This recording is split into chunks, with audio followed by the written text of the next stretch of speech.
The Lillian Top Show is brought to you by My Store Hub, her store online. Cooker की अगली सीटी से पहले ना ये ढाबा ऑनलाइन कर देना है।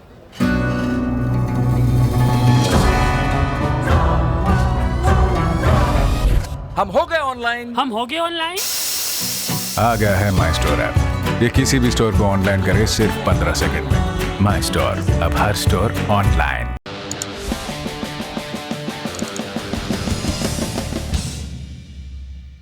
नमस्ते, मैं हूं निखिल और आप देख रहे हैं दी लल्लन टॉप शो।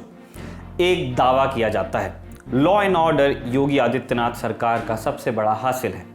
अब इस वाक्य के बरक्स अखबार में छपी उन खबरों को रखिए जिनमें बदायूं गैंगरेप और हत्या की बात लिखी है। एक 50 साल की महिला मंदिर के लिए निकलती है और पुजारी के साथ 2 लोग मिलकर उसका गैंगरेप करते हैं, उसके साथ अकल्पनीय बर्बरताएं करते हैं। महिला की मौत हो जाती है और इस मामले में यूपी पुलिस ने अपने शानदार रिकॉर्ड को बरकरार रखते हुए ठीक वैसा काम किया जिसकी उससे उम्मीद थी। पीड़ित परिवार का कहना है कि थानेदार रावेंद्र प्रताप सिंह ने फरियाद सुनना तो दूर, मौके का मुआयना तक नहीं किया। यूपी में कानून व्यवस्था से जुड़े तमाम दावों को झूठा साबित करती इस घटना पर बात करेंगे। दिन की बड़ी खबर में आपको कोरोना और टीके से जुड़ी जरूरी जानकारियां भी देंगे, लेकिन पहले आप देखिए ये वीडियो।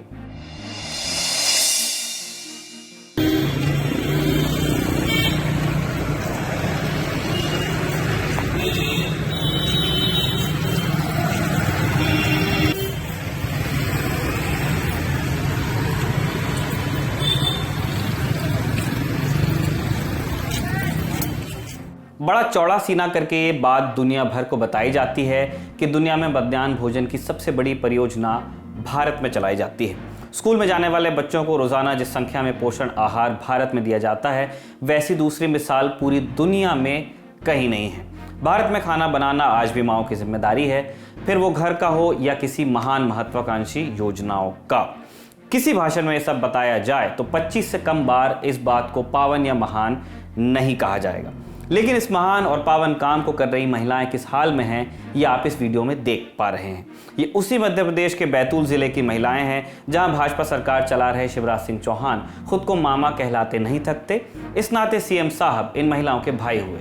लेकिन अब विडंबना देखिए ना, शिवराज सिंह चौहान अपनी 5335 बहनों को 6 महीने से मानदेय नहीं दे पाए हैं, वो भी तब जब वो भारत के दूसरे सबसे बड़े राज्य के मुख्यमंत्री हैं, उस राज्य के जहां अनाज से लेकर खनिज तक के अकूत भंडार हैं। बैतूल में इंडिया टुडे से जुड़े पत्रकार राजेश भाटिया ने खबर दी है कि बैतूल जिले में अटल सेना बैतूल व भारतीय रसोईया महिला स्व सहायता संघ के तत्वाधान में मुख्यमंत्री के नाम से मध्याह्न भोजन बनता है और स्कूलों में बंटता है।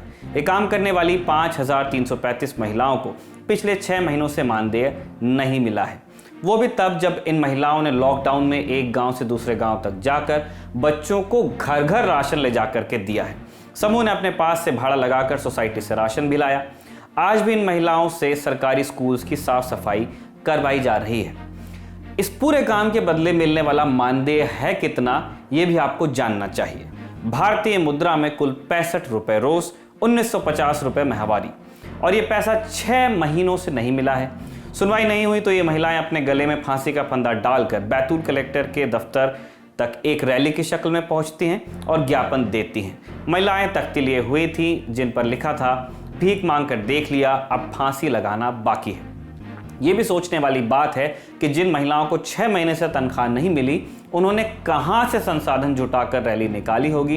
फांसी के फंदे के लिए रस्सी और सरकार को धिक्कारने के लिए तख्ती बनाने में भी पैसा खर्च हुआ होगा। रैली ने बहुमूल्य दिन भी लिया होगा जब वह मजदूरी करके कुछ पैसा जुटा सकती थी। सुनिए कैसी तकलीफें हैं इन महिलाओं की जिंदगी में। 6 महीने से हमको वेतन नहीं मिल रहा है सर, और इतने दिनों से दे रहे हैं मगर हमको कुछ सुनवाई नहीं दी है और भिक्षा मांग मांग के हमने पूरा किया है। और आज वो नौबत आ गई है कि आज फांसी का फंदा गले में लटका के हम फांसी लग जाएंगे। ये फांसी का फंदा क्यों लगा कर आए हैं? हमको हमारा वेतन नहीं मिल रहा है सर, इसलिए फांसी का फंदा आखिरी मौका यही है। अभी गुजारा कैसे चल रहा है? बस रोजगारी कर रहे हैं, रूई कर रहे हैं। इसके साथ वहाँ मजदूरी भी नहीं मिल रही, तो अब क्या करें, तो स्कूल से भी नहीं मिल रही है। और स्कूल में हमको बुलाया जा रहा है, झाड़ू पोछा सब काम करवा रहे हैं, पौधों को पानी भी डाल रहे हैं। सब काम करा रहे हैं, पेमेंट नहीं दे रहे? जी नहीं सर, 6 महीने हो गए सर लगातार। हमारे 6 महीने से हमारे पेमेंट नहीं डला है, तो इसलिए हम यहाँ पेमेंट के लेने सरकार के पास आए हैं और अगर अब से हमसे जल्द हमारे पेमेंट नहीं डलेगा तो हम वोट नहीं देंगे पंचायत वालों को भी और सरकार को भी। जिस दौर में सरकारों का पूरा ध्यान कभी इस चुनाव तो कभी उस चुनाव के लिए तिकड़म भिड़ाने में चला जाता है, ये उम्मीद की जा सकती है कि चुनाव बहिष्कार की धमकी का असर पड़ेगा। लेकिन फिर आपको बैतूल के तहसीलदार अशोक डहरिया का ये बयान सुनना चाहिए। देखिए कैसे आपकी उम्मीदों पर पानी फिरता है। रसोई महिला स्व सहायता संघ द्वारा मध्याह्न भोजन में कार्यरत बहनों को 6 माह से मानदेय नहीं मिला है। इसका ज्ञापन उनके महिला कर्मचारी अधिकारी द्वारा दिया गया है, जिसे वरिष्ठ अधिकारी को सौंप दिया जाएगा। सर, ये लंबे समय से मांग कर रहे हैं, इससे पहले भी आते हैं। अब संबंधित विभाग से पूछ कर ही बता पाएंगे, क्योंकि मेरे को ज्ञापन मिला है जिसका मैं नियमानुसार कार्रवाई कर रहा हूँ। ज्ञापन आया है, ज्ञापन ऊपर जाएगा, वहां से निराकरण होगा। तब तक चूल्हा कैसे जलेगा कोई नहीं जानता। वो सरकार जो इन महिलाओं को 50 कम 2000 रुपए भी 6 महीने से नहीं दे पा रही, उससे क्या कहा जाए ये हम नहीं जानते। लेकिन नॉर्मल सी की आहट देखकर रुके हुए अप्रेजल का इंतजार कर रहे इंडियन मिडिल क्लास से जरूर इतनी गुजारिश करते हैं कि इन महिलाओं की तकलीफ का अंदाजा लगाने की कोशिश करें थोड़ी। अब हम बढ़ते हैं दिन की सुर्खियों की तरफ। पहली सुर्खी जुड़ी है कोरोना संक्रमण से। सरकारी आंकड़ों और दावों पर जाएं तो कोरोना संक्रमण काबू में आता दिखता है। नए मामलों में कमी आई है। अस्पतालों के दरवाजों पर मरते मरीजों की तस्वीरें अब वैसे सामने नहीं आती हैं। टीके को भी आपात अनुमति मिल गई है, 2 टीकों को मिल गई है। बकौल प्रधानमंत्री मोदी, भारत दुनिया का सबसे बड़ा टीकाकरण कार्यक्रम चलाने वाला है। लेकिन वर्तमान में अर्जित और भविष्य में संभावित इन सभी उपलब्धियों के पीछे 1.5 लाख का आंकड़ा कैसे छिपेगा। भारत में कोरोना संक्रमण से अकाल मृत्यु की भेंट चढ़े लोगों का आंकड़ा 1.5 लाख पार कर गया है। 6 दिसंबर को केंद्रीय स्वास्थ्य मंत्रालय द्वारा जारी आंकड़ों के मुताबिक पिछले 24 घंटों में 18,088 नए मामले सामने आए हैं और 264 लोगों की मौत हुई है। इन्हें मिलाकर कुल मौतें हो गई हैं 1,50,114। इन्हीं 24 घंटों में 21,314 लोग ठीक भी हुए हैं। अब तक कुल 99,97,272 लोगों ने कोरोना को मात दी है। अब आते हैं टीके पर। भारत बायोटेक के कोवैक्सीन को भारत में आपात इस्तेमाल की अनुमति मिल गई है, लेकिन अनुमति मिलने के बाद से ही विवाद इस टीके का पीछा नहीं छोड़ रहे हैं। इंडियन एक्सप्रेस अखबार में प्रभा राघवन की रिपोर्ट के मुताबिक कोवैक्सीन को अनुमति देने न देने पर 24 घंटों के भीतर central drug standard control organisation माने CDSCO की सब्जेक्ट एक्सपर्ट कमेटी SEC ने अपना निर्णय बदल लिया। CDSCO क्या है ये जान लीजिए। केंद्रीय स्वास्थ्य एवं परिवार कल्याण मंत्रालय के अधीन ये संस्थान काम करता है और ये भारत में दवाओं और टीकों की गुणवत्ता को प्रमाणित करने वाली सर्वोच्च संस्था है। टीकों और दवाओं को भारत में इस्तेमाल की अनुमति देने वाले drug controller general of India इसी संस्था के विभागाध्यक्ष माने हेड ऑफ डिपार्टमेंट होते हैं। प्रभा राघवन की रिपोर्ट में 1 और 2 जनवरी को हुई सब्जेक्ट एक्सपर्ट कमेटी की बैठकों के मिनट्स के आधार पर बताया गया है कि जब 1 जनवरी को SEC ने भारत बायोटेक के आवेदन का अध्ययन किया, तब समिति ने यह माना कि कोवैक्सीन में कोरोना वायरस से लड़ने की ताकत है। लेकिन भारत बायोटेक द्वारा आवेदन के साथ वैक्सीन के ट्रायल्स की जो जानकारी दी गई, उससे सीमित इस्तेमाल के लिए आपात अनुमति देने के लिए काफी नहीं माना गया। लेकिन एक ही दिन बाद माने 2 जनवरी को SEC की एक और बैठक हुई, जिसमें कोवैक्सीन टीके के असर की उस जानकारी पर गौर किया गया जिसमें नॉन ह्यूमन प्राइमेट्स पर एक चैलेंज स्टडी हुई थी। नॉन ह्यूमन प्राइमेट्स का मतलब बंदर और लंगूर जैसे जानवरों से होता है। इंसान भी एक प्राइमेट है, लेकिन यहां बात इंसान को छोड़कर दूसरे प्राइमेट्स की हो रही है। इन नॉन ह्यूमन प्राइमेट्स पर हुए प्रयोग के आधार पर SEC ने कोवैक्सीन के सीमित इस्तेमाल के लिए आपात अनुमति की सिफारिश कर दी। अगले दिन माने 3 जनवरी को DCGI ने टीके के सीमित इस्तेमाल की आपात अनुमति दे भी दी, जबकि 2 ही दिन पहले SEC कह रही थी कि भारत बायोटेक को ट्रायल के लिए तेजी से वॉलंटियर जुटाने चाहिए और टीके के असर पर अंतरिम नतीजे जुटाकर जमा करने चाहिए ताकि उसके आवेदन पर विचार किया जा सके। दर्शक ये जाने कि SEC ने टीके की सिफारिश लोकहित में और तमाम सावधानियों के साथ क्लिनिकल ट्रायल मोड में की थी। भारत बायोटेक ने 2 जनवरी को और जानकारी भी दी थी, लेकिन इस जानकारी में क्या था यह हम नहीं जानते हैं। सरकारी अनुमति का बचाव करने वाले कह रहे हैं कि इससे पहले इबोला और निपा वायरस के मामले में भी टीके को इसी तरह आपात अनुमतियां दी गई थी, लेकिन टीकों की दुनिया में चोटी की शख्सियत मानी जाने वाली प्रोफेसर गगनदीप कांग जैसे कई विशेषज्ञों ने अनुमति देने के इस तरीके पर ऐतराज जताया है। अब यह सवाल किया जा रहा है कि क्या भारत में भी टीके को उसी तरह अनुमति दे दी गई है जैसे चीन और रूस में दी गई। दर्शक जानते ही हैं कि इन दो देशों में टीकों को अनुमति मिली है, लेकिन चूंकि इनके असर से जुड़ी जानकारी सार्वजनिक नहीं की गई है, उनका पीयर रिव्यू नहीं हुआ है, इसलिए इन्हें पूरी दुनिया में निर्विवाद रूप से असरकारी नहीं माना जाता है।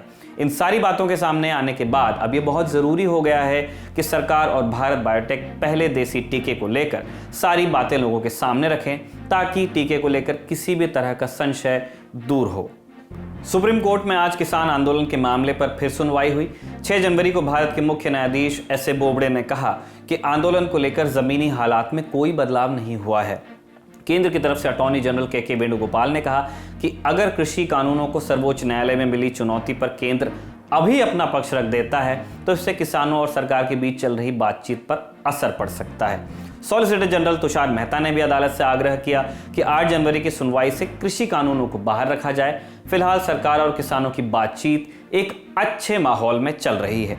दोनों वकीलों के तर्क सुनने के बाद अदालत ने कहा कि वह परिस्थितियों को समझती है और दोनों पक्षों के बीच बातचीत का समर्थन करती है। साथ ही अदालत ने केंद्र को छूट देते हुए यह तय किया कि अब किसान आंदोलन और कृषि कानूनों को चुनौती देने वाली याचिकाओं को 11 जनवरी को सुना जाएगा। इसी दिन केंद्र भी अदालत में अपना पक्ष रख देगा। दर्शक जानते ही हैं कि हजारों की संख्या में किसान दिल्ली की सीमाओं पर 1.25 महीने से भी ज्यादा से आंदोलन कर रहे हैं। दिल्ली की ठंड के साथ साथ उन पर बारिश की मार भी पड़ रही है। तीसरी सुर्खी एक दुखद समाचार से बनी है।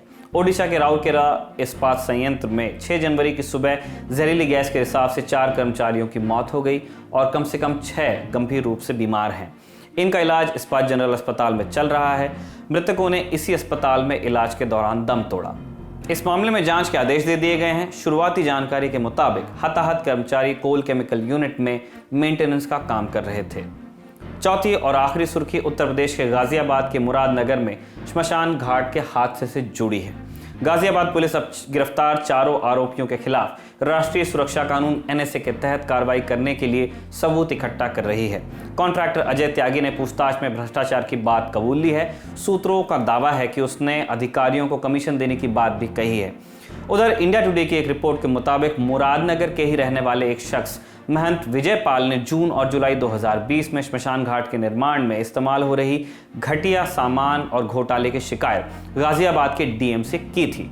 शिकायत गाजियाबाद के डीएम को दी गई और डीएम ने शिकायत की जांच के लिए उसे ईओ निहारिका सिंह के पास भिजवाया। सिंह श्मशान घाट हादसे के बाद गिरफ्तार हुई हैं। इस मामले की जांच के लिए योगी आदित्यनाथ सरकार ने SIT का गठन किया है। SIT इस मामले में सरकारी अधिकारियों की मिलीभगत की जांच भी करने वाली है। अब चलते हैं दिन की बड़ी खबर की तरफ। उत्तर प्रदेश का बदायूं जिला। आखिरी बार आपने खबरों में इसका नाम कब सुना था? याद कीजिए, 7 बरस पहले 2014 में। तब महीनों तक बदायूं का नाम देश और विदेश के अखबारों में छपा था। बदायूं में तब जो घटना हुई थी वो इतनी बर्बरतापूर्ण मानी गई कि यूनाइटेड नेशंस ने भी संज्ञान लिया था। बदायूं की 2 बहनों को कथित गैंगरेप के बाद पेड़ से लटकाने का मामला था। इस मामले की जांच पर बाद में खूब विवाद हुआ। अब एक बार फिर बदायूं का नाम अखबारों और टीवी चैनल्स पर चल रहा है और वजह भी पिछली बार से ज़्यादा अलग नहीं है। एक बार फिर बदायूं में जघन्य अपराध हुआ है, जिसमें दरिंदगी की हद इतनी कि दिल्ली के निर्भया गैंगरेप केस जैसा बताया जा रहा है। मंदिर गई महिला का गैंगरेप, हत्या और जननांगों में कथित रूप से रॉड डालने जैसा मामला। मंदिर में पुजारी और उसके चेलों पर गैंगरेप और हत्या का आरोप है और इस मामले में भी पुलिस की वही भूमिका रही जो अमूमन हर मामले में हमने देखी है लगातार पिछले कई मामलों से। पहले लापरवाही, असंवेदनशीलता और फिर मामले को दबाने की कोशिश। कथित गैंगरेप और हत्या के 1 दिन बाद पुलिस ने इसे अपराध माना। 2 दिन बाद पोस्टमार्टम करवाया। पहले पुलिस भी कहती रही कि कुएं में गिरने से मौत हुई है, कोई रेप या हत्या नहीं हुई है। तो अब इस पूरी दरिंदगी की कहानी को शुरू से सुनिए। रविवार 3 जनवरी को बदायूं के उगहती थाना इलाके में एक महिला शाम 5 बजे अपने घर से मंदिर जाने के लिए निकली। ये महिला आंगनवाड़ी कार्यकर्ता थी, उम्र करीब 50 साल। अक्सर वो मंदिर जाया करती थी, तो रविवार को मंदिर जाना भी सामान्य दिनचर्या का ही उनके हिस्सा था। लेकिन रविवार को वो मंदिर से देर शाम तक घर नहीं लौटी। घर वालों को चिंता हुई, आसपास उनको ढूंढा गया और मंदिर में भी पूछताछ हुई, कुछ मालूम नहीं चला। रविवार रात करीब 11:30 बजे घर के बाहर एक गाड़ी आकर रुकी और उसमें सवार 3 लोगों ने हड़बड़ी में लाश घर के दरवाजे के सामने रखी और जल्दी से निकल गए। इन तीनों लोगों में से एक मंदिर का पुजारी सत्यनारायण था, दूसरा उसका चेला वेदराम और तीसरा आदमी गाड़ी का ड्राइवर जसपाल बताया गया। मंदिर गई मां की लाश आधी रात को कोई दरवाजे पर छोड़ जाता है तो क्या बीतती है, सुनिए अपनी मां खो चुके इस बेटे से। आवाज मारी, कबाड़ खोल गए, हमने कबाड़ खोले तो जल्दी से यहाँ डार्क ना यहाँ पे तो चले गए, रुके भी ना हमने। बाबा ना रुके? उसके बाद में उनके साथ में कौन कौन था? एक तो वे एक और थे बेदराम नाम की कोई, और एक बाबा थी और एक ड्राइवर था गाड़ी वाला। ये बयान मृतक महिला के बेटे ने हत्या के दूसरे दिन यानी 4 जनवरी को दिया था। आज के बयान में कहा कि जब लाश को 3 लोग घर के बाहर छोड़कर गए थे तो उसके जिस्म पर एक भी कपड़ा नहीं था। सुनिए। तो रात को आए थे गाड़ी से, यहाँ डाल के चले गए, 3 लोग आए थे और उनके साथ जो मोबाइल था वो भी तोड़ दिया। हमने उठ के देखा तो यहाँ पर पड़ी हुई थी, फिर वो मरी हुई थी। किस समय की? 11:30 बजे की रात की। अच्छा, तुमने उनसे कुछ पूछा कि? जी, वो उनका चेला था ना वेदराम, उनसे पूछा तो वो बोला कि मैंने देखा तो ये मंदिर पे बेहोश पड़ी, उनको होश नहीं था। अच्छा, तुम पहले से इन लोगों को जानते थे कि? जानते थे। तो तुमको कब ऐसा लगा कि उनके संग कुछ गलत हुआ या? उनके शरीर पे कोई कपड़ा नहीं था। हाँ। और खून बहुत निकल गया था। अच्छा, उनके शरीर में कपड़ा नहीं था जब घर छोड़ा? नहीं। तो तुम्हारी तरफ से पुलिस को सूचना या परिवार को सूचना कब दी गई? सुबह को दी गई थी दिन में। यह भी बताया गया कि लाश खून से सनी थी लेकिन बाहर कोई चोट का निशान नहीं दिख रहा था। जननांगों में गहरे जख्म थे और एक पैर टूटा हुआ था। जो महिला घर से सही सलामत मंदिर के लिए निकली थी उसकी लाश नग्न हालत में घर लौटती थी और मौत कैसे हुई थी यह भी परिजनों को ठीक से मालूम नहीं था। तो यहां से जाहिरी तौर पर रास्ता पुलिस थाने की तरफ जाता है। दावा है कि परिजनों ने रात में ही थाने में इत्तला दी लेकिन पुलिस मौके पर नहीं पहुंची। जो जानकारी स्थानीय पत्रकारों से हमें मिली है उसके मुताबिक अगले दिन परिजन थाने गए लेकिन पुलिस ने लोड नहीं लिया। बताया जा रहा है कि थाने में उनकी बात नहीं सुनी गई। थाने गई मृतक महिला की मां का बयान सुनिए। भैया हम तो ये पढ़ी लिखी ना, हम यहाँ उगहती गई 2 बार गए, हम पहले भी गए फिर भी गए, हमारी सुनी ना, फिर दोबारा से गए। हमने दोबारा गए, हाथ जोड़े पैरन में पड़े उनके में। हमने जे कही उनसे कि कुछ ना कर रहे हैं, तुम बोल रहे हैं कि इसकी क्रियाक्रम, इनकी मिट्टी खराब जाएगी, चीर फाड़ होगी, इसको पंचाना वगैरह का फूक दो, इनको जला दो, इनकी क्रियाक्रम कर दो। मैंने कि हम क्रियाक्रम तो कर देंगे, फिर आप एक पुत्र महानो तो कर लो, इसको कांड बहु हाँ को तो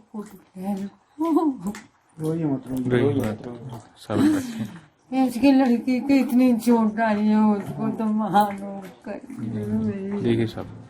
स्थानीय पत्रकारों से बातचीत में खबर यह भी निकली कि थाना प्रभारी ने घर वालों को बताया कि कुएं में गिरने से ही मौत हुई है, कोई गैंगरेप या हत्या का मामला नहीं है।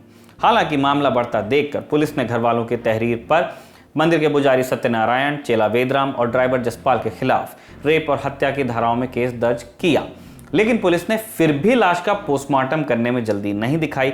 लाश 3 तारीख को मिली थी, 4 तारीख को पुलिस ने केस दर्ज किया लेकिन पोस्टमार्टम के लिए तब भी नहीं भेजा। पोस्टमार्टम शुरू हुआ 5 जनवरी की दोपहर के बाद जाकर। तो तब तक आरोपी कहां थे? आरोपी खुलेआम घूम रहे थे। मंदिर के पुजारी सत्यनारायण इस घटना को लेकर एक दूसरी ही कहानी लोगों को सुना रहा था। कहानी ये कि महिला जब मंदिर से वापस आ रही थी तो कुएं में गिर गई और मदद के लिए चिल्ला रही तो उसने अपने 2 सहयोगी के साथ मिलकर उसे कुएं से बाहर निकाला और अस्पताल पहुंचाया। सुनिए। मर कैसे गई? हाँ, कुएं में कैसे गिरी? कुआ मुझे आई है तब मैं लेकर ही तक गिर गई। अपना भी गिर गई और हमें मालूम ना पड़ी, तुम्हें जानकारी ना? जब क्या नहीं तो बच के गए अंदर के क्या नहीं? हाँ। तो पता चल गई तुम्हें? हाँ। फिर तो रखाई एक आदमी लाए किसे लाया बुला के? भरोसे के लड़का को लाए और तो बेदराम का फोन करो है? बेदराम का फोन करो। अच्छा, तो जब इसमें से लड़की निकाली मरी हुई निकली है, बाहर सांस चल रही? जिंदा। फिर जिंदा गई, जिंदा घर पे गई? फिर खत्म कैसे हुई? फिर हुआ ही जाके खत्म हुई, घर पे खत्म हुई। फिर पूरी रात कहाँ रही? वही घर पर। शाम आई ना? शाम आए तो ऐसे गिर गई। सही चंदोसी लइए फिर जाए। चंदोसी कौन लेगा? चंदोसी हम जसपाल बेदराम।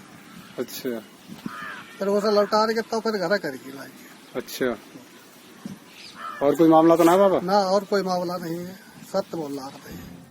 आरोपी की बातें सच्चाई से कितनी दूर हैं, यह समझने के लिए हमने थोड़ी सी पड़ताल की।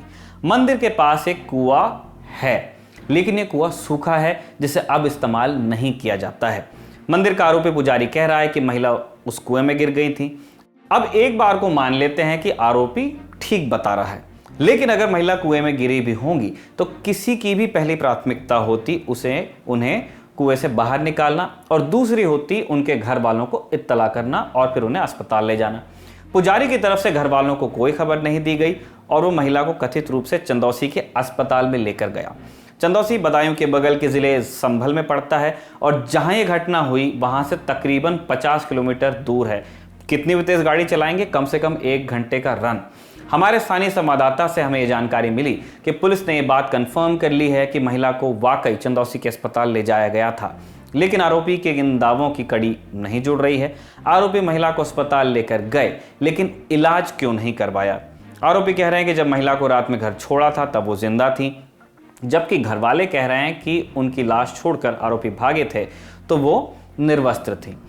और फिर एक बड़ा सवाल ये भी कि अगर कुएं में गिरने पर हादसा हुआ था तो महिला के प्राइवेट पार्ट्स में गंभीर जख्म कैसे आ गए?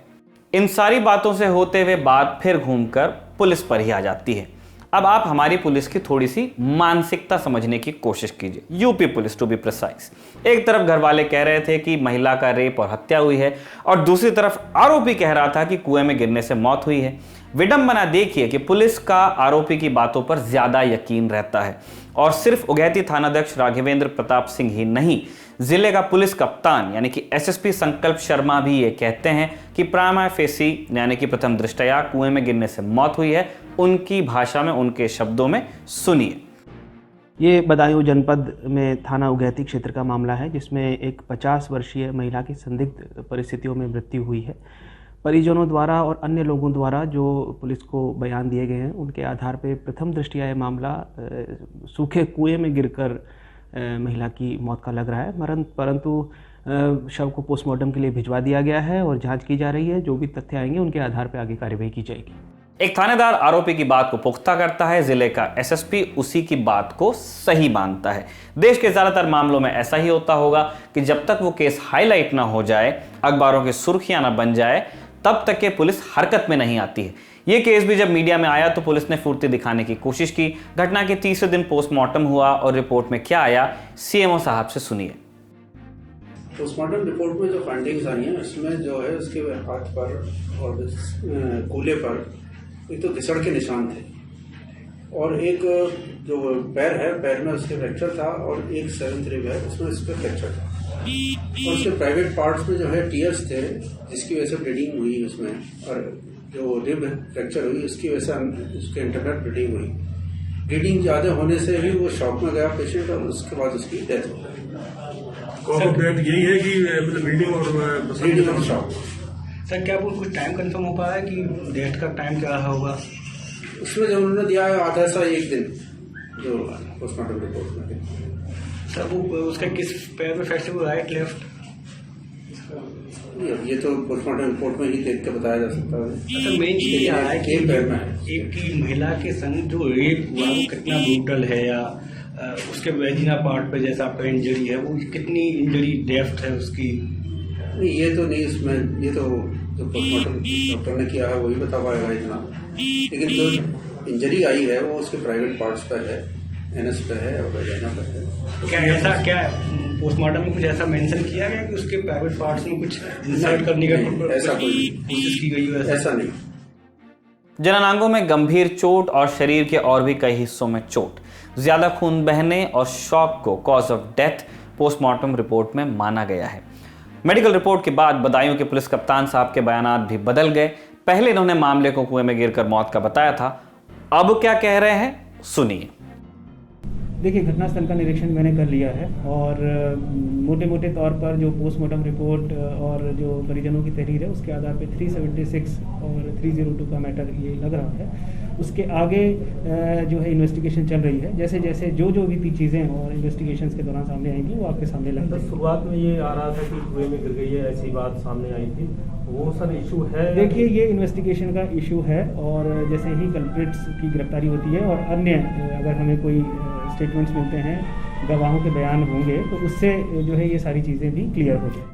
आप सोचिए ये जिले के एसएसपी का हाल है, जिले के सबसे बड़े सबसे जिम्मेदार पुलिस अधिकारी का। इतने गंभीर मामले में वो पहले बड़े आराम से कुएं में गिरने का मामला बता देते हैं, जो कि आरोपी का पक्ष था। थाना प्रभारी के साथ गलती इनकी भी थी। अब चूंकि मुंसिफ भी यही हैं, तो थाना प्रभारी राघवेंद्र प्रताप को निलंबित कर दिया है उन्होंने। लेकिन सवाल यह भी है कि क्या ऐसे गैर जिम्मेदार एसएसपी पर कार्रवाई नहीं होनी चाहिए।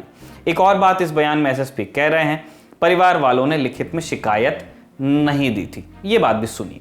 देखिए, प्रारंभिक तौर पर जो है परिजनों ने रिटर्न कंप्लेंट इसमें नहीं दी थी, परंतु जो तत्कालीन थाना प्रभारी हैं उन्हें मौके का निरीक्षण करना चाहिए था और जो घटना की संवेदनशीलता है उसको उसी तरीके से हैंडल करना चाहिए था। ये जो लापरवाही उनके स्तर पे हुई है, इसी वजह से उनके खिलाफ डिपार्टमेंटल एक्शन जो है वो लिया गया है। क्या ऐसे जघन्य अपराधों में शिकायत लिखित तौर पर दें तभी एफआईआर लिखी जाएगी? नियम कहता है कि अगर फरियादी एफआईआर लिखकर नहीं दे सकता है तो ये पुलिस की जिम्मेदारी है कि एफआईआर लिखे और फरियादी को पढ़कर सुनाए कि उसकी शिकायत में क्या और कैसे लिखा गया है। आप मृतका की बूढ़ी मां की बात एक बार फिर से सुन लीजिए, जो कह रही हैं कि हमें 2 बार हाथ जोड़कर पुलिस वालों के पास जाना पड़ा, लेकिन वो कहते रहे कि शव का क्रियाक्रम आप कर दीजिए। 2 बार गए हम, पहले भी गए फिर भी गए, हमारी सुनी ना, फिर दोबारा से गए। हमने दोबारा गए, हाथ जोड़े पैरन में पड़े उनके में। हमने ये कही उनसे कि कुछ ना कर रहे हैं, तुम बोल रहे हैं कि इसकी क्रियाक्रम, इनकी मिट्टी खराब जाएगी, चीर फाड़ होगी, इसको पंचाना वगैरह का फूक दो, उनको जला दो, इन्हें क्रियाक्रम कर दो। मैंने कि हम क्रियाक्रम तो कर देंगे, फिर आप एक पुत्र महानो तो कर लो। तो यह है हमारी यूपी पुलिस की तत्परता की असलियत, जिसकी तत्परता आजकल ट्विटर पर भी खूब दिखती है। अब कार्रवाई की बात करते हैं। पुलिस ने इस मामले में 2 आरोपियों को गिरफ्तार कर लिया है। मुख्य आरोपी सत्यनारायण, जिसका बयान हमने आपको थोड़ी देर पहले सुनाया, और जो मंदिर का पुजारी भी है, वो इस समाचार की तैयारी तक फरार था। फरार आरोपी पर 50,000 का इनाम अब रख दिया है। सीएम योगी आदित्यनाथ ने इस मामले का संज्ञान ले लिया है और एसटीएफ गठित करने के निर्देश दिए हैं। दोषियों पर राष्ट्रीय सुरक्षा कानून एनएसए लगाने की बात भी कही गई है। सुनिए ADG law and order Prashant Kumar को। पोस्टमार्टम के आधार पे ही और मृतका के पति के कथन के हिसाब से हम लोगों ने उचित धाराओं में अभियोग पंजीकृत किया है। इस संबंध में मेडिकल कंडीशंस के बारे में सीएमओ के द्वारा स्वयं जनपद स्तर पे बयान दिया गया है। एक ज्वाइंट प्रेस कॉन्फ्रेंस की गई थी, जिसको डीएम, एसएसपी और सीएमओ ने संबोधित किया था। इसके अतिरिक्त एडीजी बरेली जोन मौके पे गए हैं, उनसे भी रिपोर्ट मांगी गई है। अभी तक जो 3 अभियुक्त थे, उनमें से 2 अभियुक्तों की गिरफ्तारी की जा चुकी है। एक अभियुक्त फरार है, उस पर इनाम घोषित किया गया है। एसटीएफ की टीम भी लगाई गई है। बहुत जल्द हम उसकी गिरफ्तारी करेंगे और इस पूरे केस में साक्ष्य एकत्रित करके हम कोर्ट में चार्जशीट करेंगे और इसको फास्ट ट्रैक कोर्ट में हम इसकी सुनवाई कराएंगे, ताकि अभियुक्तों के विरुद्ध जल्द से जल्द हम सजा दिला सकें। आज एसएसपी के साथ डीएम ने भी परिजनों से मुलाकात की। जहाँ तक सरकारी योजनाओं की बात है, इसमें क्योंकि ये महिला जो थी आंगनबाड़ी कार्यकर्त्री नहीं है, आंगनबाड़ी सहायिका रही है, तो विभाग की ओर से उनका जो बीमा धनराशि है वो इनको हम तत्काल दिलवा देंगे।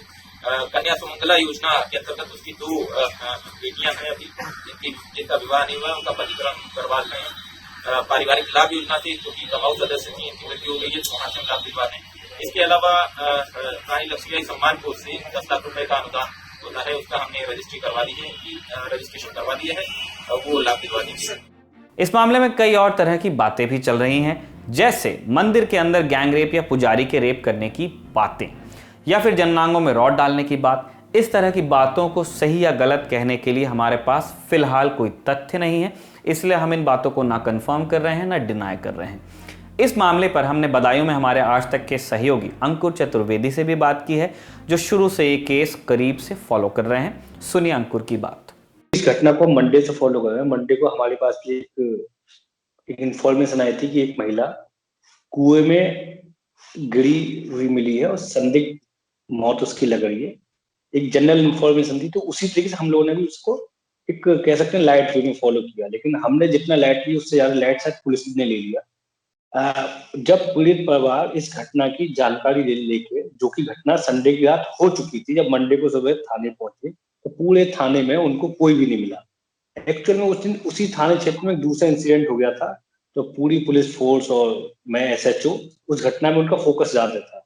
वो इस घटना को इतना ही मान के बैठे हुए थे कि एक महिला कुएं में गिरी और वो खत्म हो गई। उन्होंने उस संदिग्ध परिस्थिति को बिल्कुल भी कंसीडर नहीं किया कि उसकी हालत कैसी थी या किन कंडीशंस में उसको उसके घर का कोई और छोड़ के गया। एक्चुअल में इसमें जो मेन घटना को अगर हम ऐसे समझेंगे कि संडे की रात को जो पुजारी है वो उस महिला को निर्वस्त्र हालत में उसके बेटे के पास सौंप के गया है और उस पर ब्लीडिंग भी हो रही है। इन चीजों को पुलिस ने इतना लाइटली क्यों लिया हम कुछ इसमें कह नहीं सकते, लेकिन उतना लाइटली उनको लेना नहीं था। जब पुलिस को इन्फॉर्मेशन 11 बजे वो लोग थाने गए, कोई नहीं मिला। उसके बाद उनको 2 घंटे बाद फिर जाना पड़ा। उसके बाद ये पुलिस ने अपनी जो भी उनकी स्पीड होती है पंचनामा या कुछ भरने की तैयारी की, लेकिन मुकदमा अभी भी नहीं लिखा गया। जबकि एक मृत महिला सामने पड़ी, लेकिन मुकदमा अभी भी नहीं लिखा गया। मुकदमा लिखा गया संडे को, पोस्टमार्टम हुआ। पोस्टमार्टम के बाद जब रेप की बातें आई तब इसमें रेप की धाराएं और ऐड करी गई। तो जो घटना संडे की रात में 11 साढ़े 11 बजे घट चुकी है, उस घटना में मंगलवार को एफआईआर होती है और मंगलवार की शाम को पोस्टमार्टम की रिपोर्ट लोगों के सामने आती है। तब लोगों को पता चलता है कि इसमें रेप हुआ है, और चूंकि 3 लोगों का नाम फैमिली वालों ने लिखाया तो बात इसको गैंग रेप में मुकदमा फिर फाइनल दर्ज किया गया। देखिए, मेडिकल एक्सपर्ट वाली चीज कह के उन्होंने ब्रूटल जो हीनियस क्राइम में हम कह सकते हैं उन चीजों को थोड़ा सा भी पोस्टपोन कर दिया, तो हम भी उन चीजों पे अभी आगे नहीं जा सकते। लेकिन जैसा कि पोस्टमार्टम रिपोर्ट में जो बताया सीएमओ ने हमको, या जो हमने रिपोर्ट पढ़ी, हमको रिपोर्ट नहीं दी गई, ऐसा प्रेस्क्रिप्शन नहीं होता, लेकिन इस बार हुआ। महिला का एक पैर टूटा है, उसकी रिस्ट टूटी है, उसके कूलों के पास उससे घसीटने के निशान है, उसकी ब्लीडिंग हुई है और ब्लीडिंग ज्यादा हुई जिसकी वजह से उसकी डेथ हुई है। क्योंकि रेप से तो डेथ का कोई मतलब है नहीं, डेथ क्यों हुई? तो जब हमने इन चीजों की फाइंडिंग्स में हम गए तो डॉक्टर्स ने हमको बताया कि ब्लड लॉस ज्यादा हो चुका था, जिसकी वजह से पहले जो पेशेंट था वो कोमा में चला गया, उसके बाद उसकी डेथ हो गई। तो ये चीज तो कह सकते हैं कि मेडिकल की जो चीजें हमारे सामने रखी हुई उनसे ये निकल के आता है। लेकिन हम इन चीजों में कहना भी बहुत जल्दबाजी हुई कि ये ब्रूटल था, क्योंकि एक जो दूसरा जो एक्यूज ने कहा कि वो कुएं में गिर गई थी, उस कुएं की गहराई हम मौके पे गए 28 फीट तकरीबन है। आप 28 फीट को अगर आप हम देखें तो तकरीबन 3 मंजिल। उस कुएं में मोटर लगी हुई है, मतलब वो एक लोहे के एक बड़ी सी मोटर के ऊपर जाके गिरी, ऐसा एक्यूज ने बताया। साथ ही पुलिस ने अपनी फाइंडिंग्स में देखा कि वहां कुछ ब्लड भी मिला है। तो एक एक्यूज ने जो अपनी स्टोरी बताई, उस स्टोरी को कह सकते हैं थोड़ा सा सच लगा है, क्योंकि वो जो पुजारी का कमरा था उसके बगल में ही ये कुआं है। कुआं अच्छा खासा चौड़ा है और गहरा, मैंने आपको बता दिया 28 फीट गहरा है वो। तो वहां पे वो महिला गिरने से हो सकता है कि उसके चोटें आएंगी, हो सकता है ये चोटें उसके पहले आएंगी। तो ये कहना बहुत जल्दबाजी होगा, लेकिन कुएं में कुछ ब्लड मिला है। तो नीचे जाके तो कोई ब्लड कहीं पे लगा के आएगा नहीं, तो ये भी हो सकता है कि इस मोटर के ऊपर गिरने से कुछ हुआ हो, या उसके संग पहले कुछ ऐसा कर दिया गया हो, उसके बाद उसको वहां डाला गया हो। लेकिन कोई डालेगा तो फिर निकालेगा क्यों? फिर निकालने के बाद उसकी फैमिली तक क्यों सौंपने आएगा? देश के किसी भी हिस्से में ऐसी घटनाएं होती हैं, अखबारों और टीवी की सुर्खियां बनती हैं, तो हमारी सामूहिक चेतना आहत हो जाती है। परसेप्शन सुधारने के चक्कर में तंत्र और सरकारें कुछ कड़ी कार्रवाई करती दिखती हैं। जांच में शुरुआत में तेजी दिखाई जाती है, आरोपियों पर इनाम रखे जाते हैं, और जैसे ही मामला ठंडा हो जाता है सब कुछ सामान्य हो जाता है। हम भी भूल जाते हैं और सरकारें भी कोई सबक नहीं लेती हैं। सिस्टम में भी कोई आमूलचूल बदलाव नहीं आता। 2014 में बदायूं में ही गैंग रेप और हत्या का जो मामला आया था, उसमें 1 साल बाद ही सीबीआई ने क्लोजर रिपोर्ट दायर कर दी थी। गैंग रेप का केस ही नहीं माना था, जिस रिपोर्ट को फिर अदालत ने खारिज कर दिया था, और फिर यह केस इतिहास में कहीं दफन हो जाता है। न जाने कितने ही मामलों में ऐसा ही होता है। पता नहीं अपराधों को रोकने या अपराध होने पर संवेदनशीलता, सख्ती बरतने के लिए सिस्टम को और कितने उदाहरण चाहिए। इस सवाल के साथ ही आज का दिल रन टॉप शो हम कंक्लूड करते हैं। कल आपसे फिर मुलाकात होगी, तब तक के लिए नमस्ते। सिर्फ सच्ची सहेली ही है महिलाओं के उन मुश्किल दिनों की हर समस्या, जैसे कठिन दर्द, थकान व कमजोरी जैसी सभी प्रॉब्लम्स के लिए नंबर 1 औषधि एवं टॉनिक